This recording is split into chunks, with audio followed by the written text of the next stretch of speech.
हमारे बीच हैं all India SC/ST railway employ association के राष्ट्रीय महामंत्री आदरणीय अशोक कुमार जी।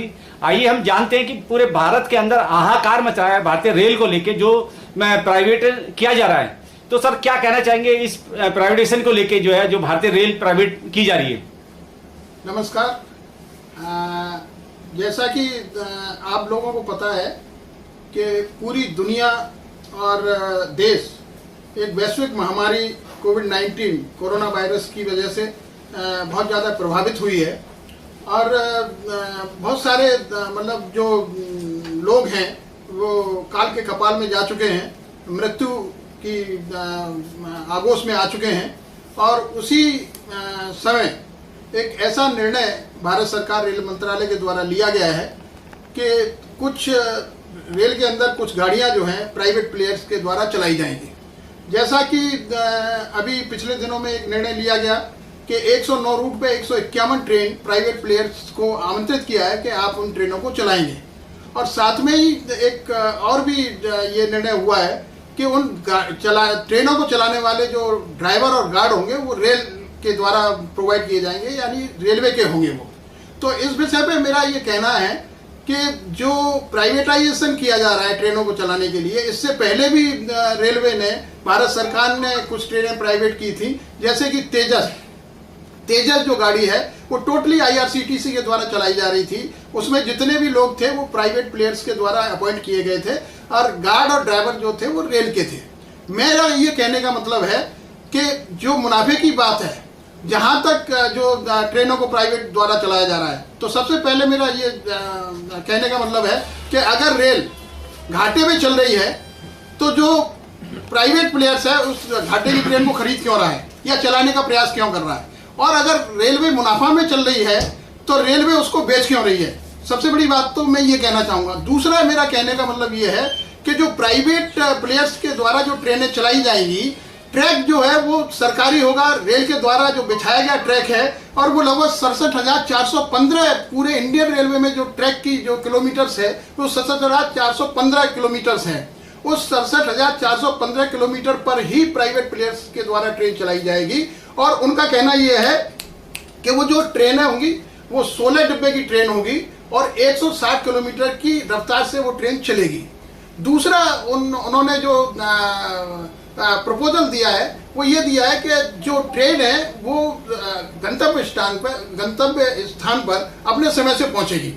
तो मैं ये जानना चाहता हूं कि 160 किलोमीटर की जो रफ्तार है ट्रेन की, अगर जो ट्रैक रेलवे द्वारा बिछाया गया है और रेलवे ने उस ट्रैक का मेंटेनेंस किया हुआ है, जब प्राइवेट प्लेयर उस पर 160 किलोमीटर की रफ्तार से ट्रेन को दौड़ा सकता है, तो रेलवे मंत्रालय या रेल के लोग उस ट्रेन को 160 किलोमीटर की रफ्तार से क्यों नहीं दौड़ा सकते। हम दौड़ा सकते हैं, हम चला सकते हैं, हमने ट्रेनें चलाई हैं और आज तक भी चला रहे हैं। आपने जैसा कि देखा होगा, जब कोरोना वायरस की महामारी पूरे देश और दुनिया में फैली तो कोविड-19 की वजह से जो पूरे देश के अंदर लॉकडाउन हुआ, तो सिर्फ रेलवे के कर्मचारी ऐसे थे जिन्होंने रात दिन ईमानदारी से मेहनत करने के बाद और पूरी अपनी मतलब जान जोखिम में डाल के उन्होंने अपनी जान की परवाह किए हुए, अपने परिवार की जान की परवाह करते हुए मालगाड़ियां चलाई।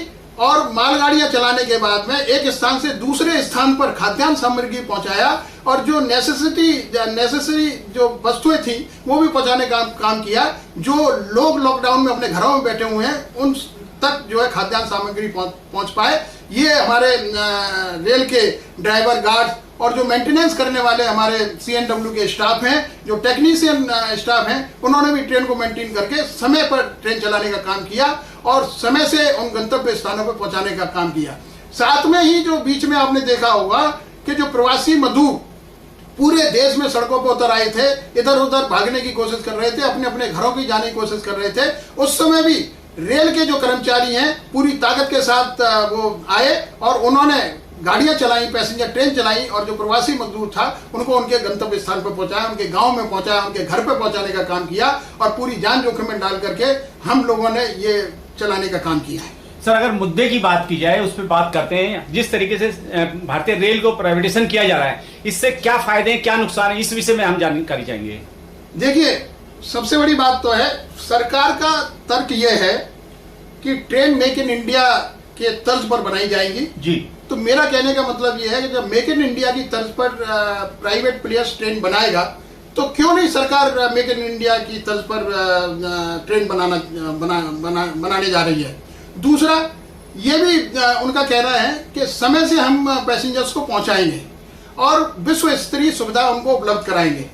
आज मैं ये जानना चाहता हूं कि जो रेलवे जो चलाई जा रही है वो एक तरह से सोशल वेलफेयर के लिए चलाई जा रही है। हम आम आदमी जो गरीब आदमी है, जो बेचारा मतलब रोडवेज का किराया, जो टैक्सी का किराया, जो रोड पर चलने वाले व्हीकल का किराया वहन नहीं कर सकता, वो ट्रेन से सफर करते हैं। आज भी हम लोग जो है पानीपत से दिल्ली का किराया हमारा 10 रुपए है, दिल्ली से गाजियाबाद का किराया लगभग 10 या 12 रुपए है रेल का किराया, दिल्ली से बल्लभगढ़ का किराया 10 या 12 रुपए है। लेकिन अगर वही पैसेंजर अगर रोडवेज से आता है तो 45 से 50 रुपए उसको देना पड़ता है। तो ये क्या गारंटी है जो प्राइवेट प्लेयर्स जो चलाएंगे वो जो मुनाफे वाले रूट हैं, जो जहां पर मुनाफा कमाया जा सकता है उस रूट पर वो ट्रेन चलाया जाएगा। और जब वो ट्रेन प्राइवेट प्लेयर्स द्वारा चलाई जाएगी तो उनका अपने द्वारा निर्धारित किराया होगा, अपने द्वारा निर्धारित रूट होंगे, अपने निर्धारित द्वारा वो अपने जो स्टॉपेज होंगे वो अपने द्वारा होंगे। और जो 160 किलोमीटर प्रति घंटा की रफ्तार की बात की जा रही है तो ये क्या गारंटी है कि जो प्राइवेट प्लेयर्स की ट्रेन है उनको थ्रो सिग्नल दिया जाएगा और जो रेल के द्वारा चलाई जा रही ट्रेन है उनको बाहर स्टेशन पर खड़ा कर दिया जाएगा, लेट हो जाए कुछ भी हो जाए उनको रोक दिया जाएगा और इन ट्रेनों को निकाल दिया जाएगा। जैसे कि आपने देखा होगा तेजस जब चलाई गई थी तो उसमें यह शर्त रखी गई थी, अगर ट्रेन लेट हो गई या ट्रेन में समय ज्यादा लगा तो उनको पैसा रिफंड किया जाएगा, उनको पैसा वापस किया जाएगा। ये एक प्रपोजल दिया गया था। और अब भी ऐसा ही होगा कि जो प्राइवेट प्लेयर्स द्वारा ट्रेन चलाई जाएंगी उनको थ्रो सिग्नल दिया जाएगा, जो रेल के द्वारा ट्रेन चलाई जाएंगी उनको बाहर स्टेशन पर खड़ा कर दिया जाएगा। जब तक वो प्राइवेट प्लेयर्स की ट्रेन नहीं निकल जाएंगी तो नेचुरली वो सही समय पर पहुंच जाएंगी।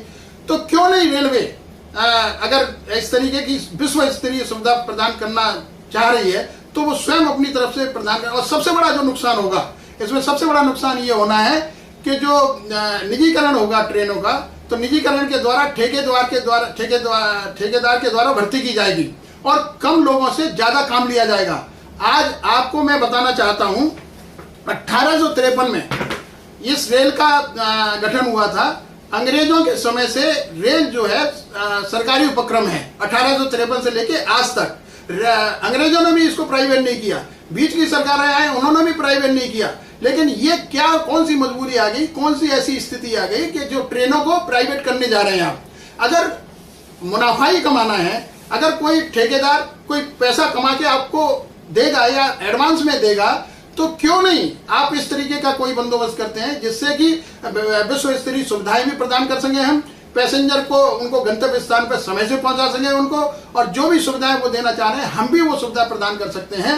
और अगर ये प्राइवेट हो जाती हैं तो जो सरकारी नौकरियां हैं, जो सरकार के द्वारा जो रोजगार प्रदान किया जाता है, रेलवे एक ऐसा उपक्रम है, दुनिया का सबसे 8वां ऐसा उपक्रम है जो सबसे ज्यादा रोजगार पैदा करता है, सबसे ज्यादा रोजगार देता है। 1974 में जब हड़ताल हुई थी जॉर्ज फर्नांडिस के नेतृत्व में, तब भी ऐसी स्थिति आई थी और उसमें ये निर्णय लिया, उसमें ये डिस्पैरिटी आई थी कि जो रेल के लोग काम करने वाले हैं उनको तनख्वाह कम मिलती थी, जो पीएसयू में और दूसरे संगठनों में काम करने वाले लोग थे उनको तनख्वाह ज्यादा मिलती थी। उस समय 1974 में जब हड़ताल हुई थी तो 17 लाख रेल के कर्मचारी थे, आज घट करके 13 लाख रेल के कर्मचारी रह गए। और अभी जो भर्ती होनी थी 2.5, 3, 4 लाख जो भर्तियां होनी थी वो सारे पद को सरेंडर कर दिया गया है। यानी कि वो सारे पद खत्म करने के बाद में ये ट्रेनें जो है प्राइवेट प्लेयर्स को दे दी जाएंगी। इस पर मेरा कहने का मतलब ये है कि अगर सरकारी तंत्र से निजी तंत्र में कोई संगठन जाता है, सरकारी उपक्रम से निजी उपक्रम में कोई संगठन जाता है तो उसमें सबसे बड़ा जो नुकसान होगा वो सरकारी नौकरियों का होगा, वो जॉब्स का होगा, वो नौकरियों का होगा। और अगर नौकरियां कम होंगी तो प्रोपोर्शनली अनुसूचित जाति जनजाति का आरक्षण भी खत्म होगा। एक ये साजिश है कि प्राइवेट प्लेयर्स को ट्रेन देने के बाद में प्राइवेट से भर्ती की जाएगी और प्राइवेट से भर्ती करने के बाद में उसमें आरक्षण का कोई प्रावधान नहीं होगा। ये खुलेआम आरक्षण को खत्म करने का प्रोविजन है। प्राइवेट लोग जब भर्ती करेंगे तो उसमें कोई भी रिजर्वेशन नहीं दिया जाएगा और अगर सरकार भर्ती करती है उसमें 15-7.5% प्रॉपर जो प्रोपोर्शनेट रिजर्वेशन है वो रिजर्वेशन मिलेगा। एक ये साजिश है रिजर्वेशन को खत्म करने की। अशोक जी, आपको रोकते हुए मैं जानना चाहूंगा, अभी जिस तरीके तेजस की बात करे थे उसमें जो प्राइवेटेशन के हिसाब से कर्मचारी रखे गए थे उनको भी तनख्वाह टाइम से नहीं मिली। क्या आपको लगता है कि अभी जो ये ट्रेनें चलाई जाएंगी इनमें जो प्राइवेट लोग रखे जाएंगे क्या उनको भी तनख्वाह टाइम से मिल पाएगी? यस, जो आपने सवाल किया बिल्कुल सही है। जो तेजस ट्रेन चलाई गई थी उसमें बहुत सारे जो तेजस में काम करने वाले जो लोग थे, कर्मचारी थे, उन्होंने कई लोगों ने हम लोगों से संपर्क किया, उनको कई महीने तक तनख्वाह नहीं दी गई और कई महीने तक तनख्वाह न देने के बावजूद भी उनसे काम किया गया। एक तरह से ये पुनः मतलब सामंतवादी प्रथा शुरू हो जाएगी, कर्मचारियों का शोषण शुरू हो जाएगा और जो लोग काम करने वाले हैं उनका खुलेआम शोषण होगा, उनको समय से तनख्वाह नहीं दी जाएगी और कम पैसे में ज्यादा काम कराया जाएगा, कम पैसे में ज्यादा समय में काम कराया जाएगा। तो ये एक नया शोषण का प्रक्रिया शुरू हो रही है। आप खुद SC/ST रेलवे एम्प्लॉय एसोसिएशन के राष्ट्रीय महामंत्री और देखा जाए तो आपके पास में लाखों लोगों का एक संगठन है, तो क्या आपको नहीं लगता है कि आपको इस निजीकरण के खिलाफ जो है कुछ पहल करनी चाहिए, कुछ आंदोलन करना चाहिए? क्या कहना चाहेंगे इस बारे में? देखिए, सबसे पहले मैं ये कहना चाहता हूँ कि हमारे जो कोविड-19 के समय जो लॉकडाउन हुआ है उसमें जितने भी गार्ड्स एंड ड्राइवर जिन्होंने गुड्स ट्रेन चलाने का प्रयास किया उन्होंने अपनी जान जोखिम में डाल करके, उनको ये पता है कि हम घर से अपने स्टेशन जाएंगे, स्टेशन से ट्रेन में जाएंगे, ट्रेन से फिर आएंगे वापस फिर घर भी आएंगे, तो हम कोई भी कोरोना कैरी कर सकते हैं, अपने परिवार को भी जोखिम में डालते हुए उन्होंने प्रॉपर रूप से ईमानदारी से, कर्तव्य निष्ठा से अपना काम किया और उन ट्रेनों को गंतव्य स्थान तक पहुंचाया। 37,000 पूरे इंडियन रेलवे में लगभग स्टेशन मास्टर्स हैं जिन्होंने रात दिन 24 आवर्स ड्यूटी करने के बाद में जो ट्रेनें ट्रैक पे चल रही थी समय से उनको आदान प्रदान करने का काम किया है। और जो आप सवाल कर रहे हैं कि इसमें हमारा क्या योगदान रहेगा, हम ये कहना चाहते हैं कि all India SC/ST railway employ association किसी भी ऐसे संगठन का समर्थन करेगी, किसी भी ऐसी ट्रेड यूनियन का या फेडरेशन का समर्थन करेगी जो सरकार के जो सरकारी नौकरियों को बचाने का काम करेगा, जो रेल को बचाने का काम करेगा, क्योंकि अगर रेल खत्म हो जाएगी तो नेचुरली के आरक्षण खत्म होने की आज ही गोपाल मिश्रा जी का पेपर में स्टेटमेंट आया कि सरकार के खिलाफ हम लोग खड़े हुए, तो क्या उस संगठन के साथ आप जाएंगे? देखिए, हम आपको एक चीज बताई देना चाहते हैं, जो वर्तमान में स्थिति पैदा हो रही है, जो वर्तमान में क्या नाम है जिस तरीके का काम किया जा रहा है कि 109 रूट पे 151 ट्रेन प्राइवेट प्लेयर द्वारा चलाएगी। प्राइवेट प्लेयर्स अगर उस ट्रेन को चलाएगा तो वो भर्ती अपनी करेगा तो उसमें आरक्षण का कोई प्रावधान नहीं होगा। जब आरक्षण का प्रावधान नहीं होगा तो एक तरह से आरक्षण खत्म हो जाएगा। आरक्षण खत्म हो जाएगा तो ये अनुसूचित जाति जनजाति के लिए एक बहुत बड़ा दुर्भाग्य होगा कि जो बाबा साहब डॉक्टर भीमराव अंबेडकर ने इतनी कड़ी मेहनत के साथ में जो पूना पैक्ट किया उसमें यही निर्णय हुआ था कि जो सरकारी तंत्र है, जो सरकारी उपक्रम है, जो सरकारी नौकरियां हैं उनमें प्रोपोर्शनेटली अनुसूचित जाति जनजाति को आरक्षण का प्रावधान किया था। और हम उस संगठन के साथ कंधे से कंधा मिलाकर के काम करेंगे। हम उस संगठन के साथ कंधे से कंधा मिलाकर के समर्थन करेंगे जो रेल को बचाने का काम करेगा और जो रेल के निजीकरण को खत्म करने का या रेल के निजीकरण को बंद करने का काम करेगा। All India SC/ST railway employ association ऐसे सभी फेडरेशन को, मेरी माननीय शिवगोपाल मिश्रा जी से बात हुई है, मैंने माननीय शिवगोपाल मिश्रा जी को भी ये कहा है कि मिश्रा जी 1974 की बात याद करो जब जॉर्ज फर्नांडिस ने हड़ताल की थी, तब उस समय भी ऐसी परिस्थिति आई थी, उस समय भी ऐसी स्थिति आई थी। आप आगे चलिएगा, all India SC/ST railway employ association, Rangvaiya साहब हों, आपके मिश्रा जी हों या कोई भी हो फेडरेशन के लोग हों, हम उनका साथ देंगे क्योंकि ये एक रेल को बचाने की बात है। रेल बचेगी तभी हमारा आरक्षण बचेगा, रेल बचेगी, नौकरियां बचेंगी तो हमारा आरक्षण बचेगा। सर, जिस तरीके से कोविड यहाँ आया और महामारी फैली तो all India SC/ST railway employ association ने सबसे पहले सरकार की मदद करने का काम किया, 1 दिन की तनख्वाह दी।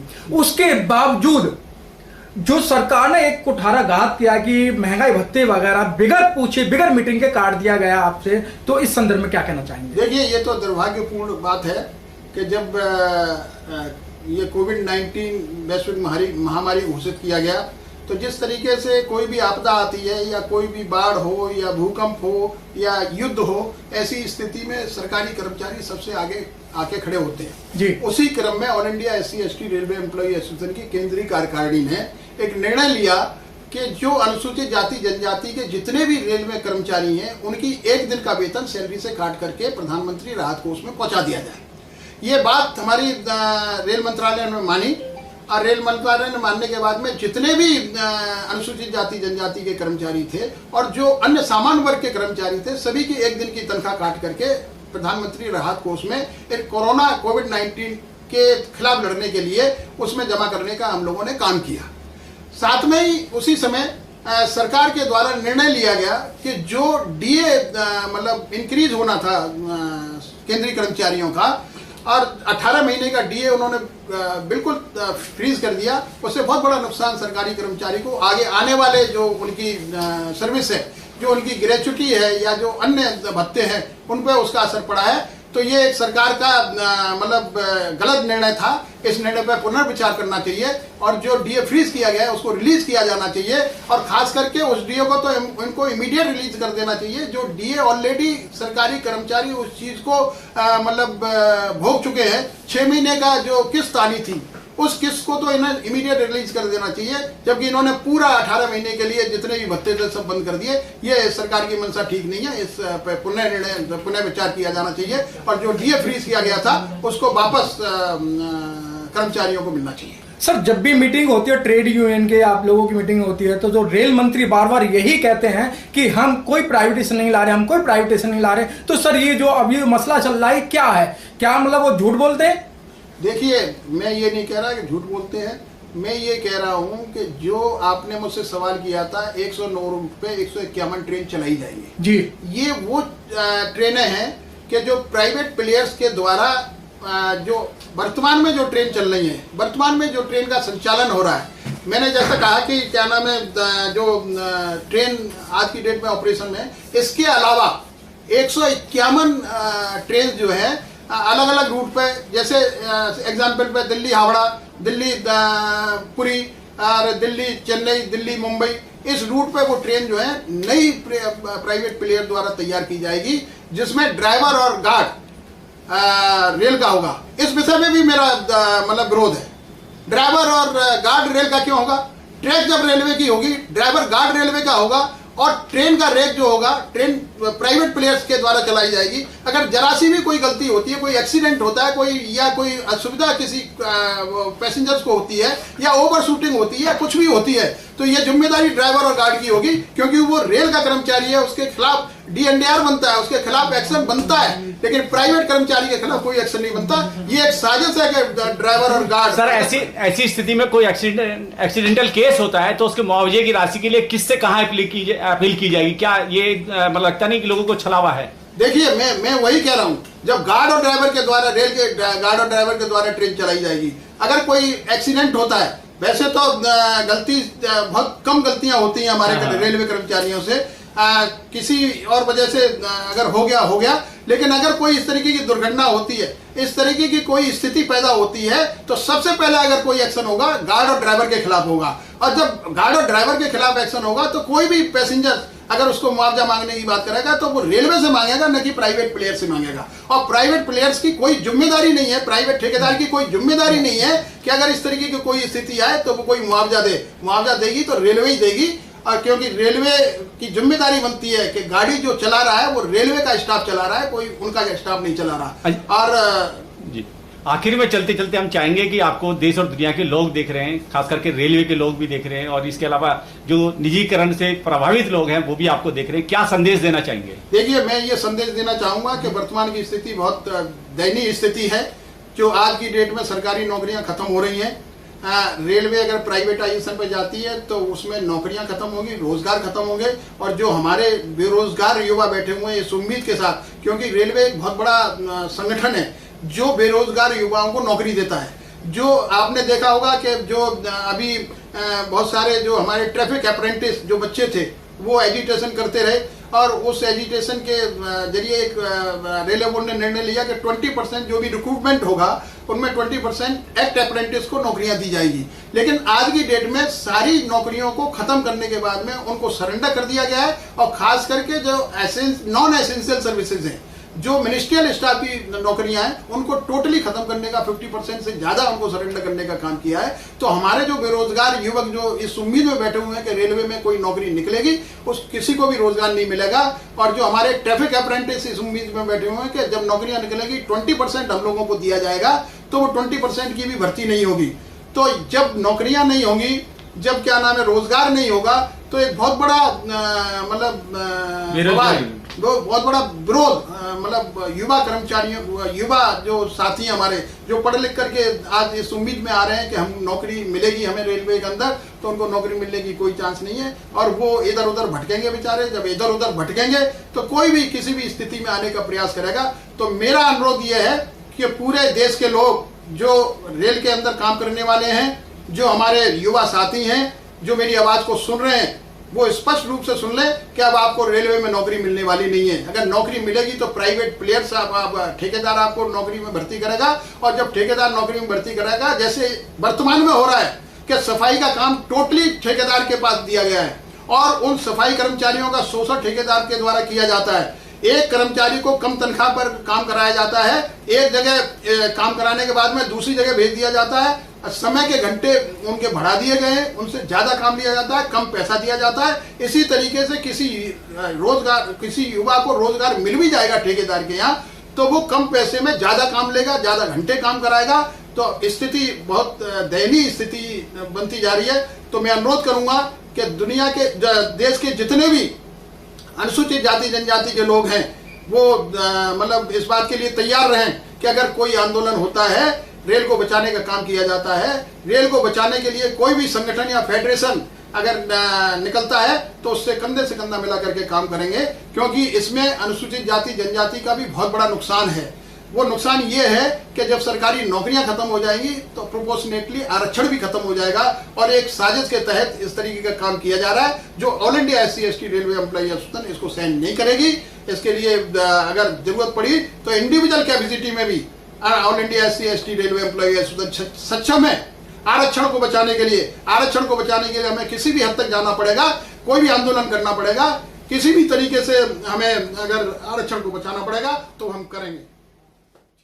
Do like and subscribe Nation News. Do like and subscribe Nation News.